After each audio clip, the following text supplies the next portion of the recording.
guys, check this out. So I had a student, right? He took my class. He wound up making it to the final interview. He beat out hundreds of applicants and didn't get the job. He got all the way to the end and they chose the other guy. Then he went and did the same thing on his second interview with another company. Got all the way to the end, and unfortunately, he didn't get it, but he was close. And so I told him, I remember calling him and I said, man, you right there, you're doing well. Remember, you just only have 6 months experience, you're doing pretty good. But he didn't see it like that. He saw failure, so he quit. He went back to working in the factory making $11 an hour. And he stayed there for almost 2 more years, guys, 2 more years like that. After that, I called him and he wound up getting his first job. He came back to Lifting the Veil. He got his first job. It was $53 an hour. And the crazy part I want you guys to remember is I don't think his biggest problem was ever his technical ability. His biggest problem was that he didn't know how good he actually was.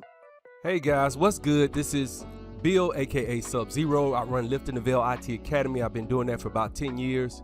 And I want to talk to you guys, the guys that are getting close, right? The guys that you're getting interviews, you're making it to the second round, the third round, the final round. But because nobody has actually hired you yet, you feel like, you know what? Maybe this just ain't for me. Maybe I'm just not good enough. And I'm telling you, getting close is major evidence. Let me show you what I mean. Take, for example, the brother I was just talking about, right? When he first came to me, he had a factory job. But once I started teaching him, I noticed that he was good. And guys, I've been doing this for a long time. I've trained people long enough to recognize when somebody picks this up naturally. Some students have to fight for every concept, and there's nothing wrong with that. Then you have certain students where you explain something and you can almost see the light bulb come on. He was one of those students. He was sharp, he learned quickly, and eventually he got to a point where I told him, look, man, you ready to start interviewing. So he did. And then things started getting interesting. He applies for a position, hundreds of applicants. He gets through the initial screening, then another interview, then another, and this guy makes it all the way to the final decision. Now think about that. Out of hundreds, maybe even thousands, he's one of the last people standing. And remember, at this point, he's only got around 7 months of experience. He's competing against people who've been doing this for years. They ultimately chose someone else, and he's crushed. And I'm trying to tell him, look, bro, what are you upset about? You competing against hundreds of people and you almost got the job. But that's not the way he saw it. What he saw was no offer equals failure. And that's a dangerous way to look at this industry. Because sometimes a company doesn't hire you because somebody else has 5 more years experience. Sometimes they already had an internal candidate. Sometimes the other person had one particular skill they wanted. There are hundreds of reasons why you might not get selected. But if you keep making it to the final round, companies are telling you something. They're telling you you belong in the room. You're competent. So he gives it another whirl, right? He goes, he interviews again. Same thing happens. He interviews, he keeps advancing, and once again, he gets all the way to the final candidate. And once again, they chose somebody else. Now I'm thinking, man, you close, you right there. He's thinking, this isn't working. That's the difference. I saw 2 pieces of evidence that he was ready. He saw 2 rejections, and eventually he stopped interviewing altogether.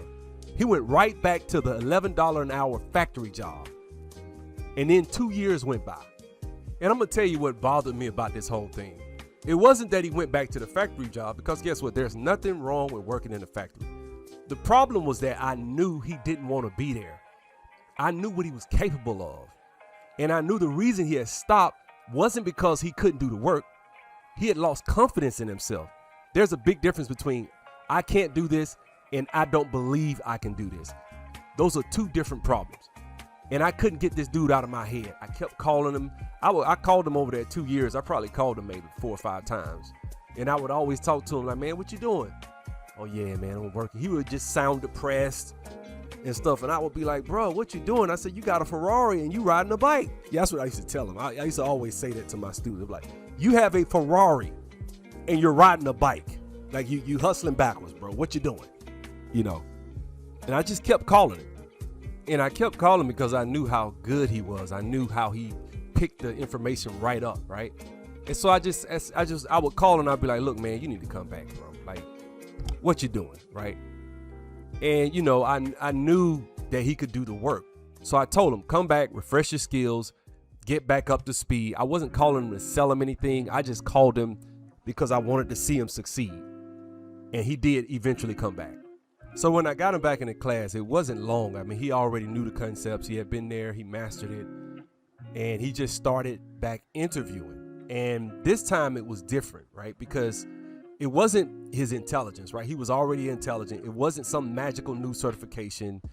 It wasn't that he all of a sudden became talented. The big difference was this time he started believing he actually belonged. And he started interviewing again. Except this time, things started happening. The interviews were always going well. Companies were interested. And now we're not talking about, man, I almost got it. Now we're talking about offers, multiple opportunities. And eventually, he accepts a position paying $53 an hour from roughly $11 an hour as a factory worker to $53 an hour. That's nearly 5 times his hourly pay, guys. I want y'all to really think about this for a second. He was making $53 an hour on his first job. This is the same person who thought he wasn't good enough. That's what makes this story so powerful to me. He didn't suddenly wake up in the morning with a different brain. The ability was already there. The first 2 interviews, he was going to the end. He just couldn't see it that way. He looked at being a runner-up out of hundreds of applicants, and he said, I failed. I looked at the same thing and I said, bro, it's been 7 months since you first got into my class, and here you are beating out all these people with years of experience. You almost there, keep going. Same situation, 2 different interpretations, and unfortunately, his interpretation won out the first 2 years. Okay, so I'm gonna kick the ballistics for y'all right quick. So what am I saying? Why am I saying this, right? I mean, you're like, okay, so what's your point? Maybe you've had 3 interviews, 5 interviews, 10 interviews, and you're just getting frustrated. I understand, I've been there. But I want you to start paying attention to is how far you're getting. If nobody's calling you, okay, you probably need to work on your resume, your projects, or how you're positioning yourself. If you're getting interviews, but you can't get past the first round, okay, we need to work on your interviewing. But if you're consistently getting to the final rounds, you may not need to start over. You may be a couple of adjustments away from getting that final offer.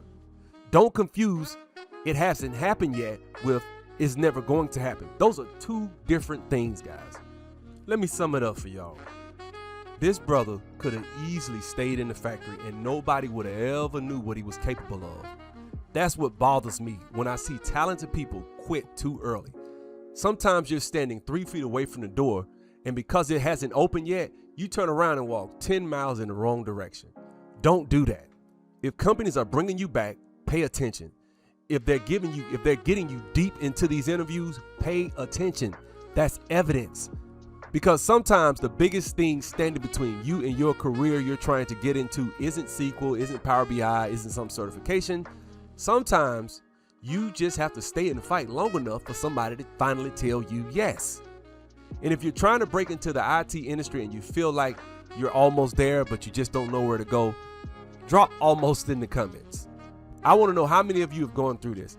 And if you need help building your skills and getting yourself ready to be able to go and break into the tech field, check us out at Lifting the Veil IT Academy. Like I said, I'm the founder. Check us out. The link is in the bio if you want to really get into this. Like, share, subscribe. And guys, don't quit. Thank you.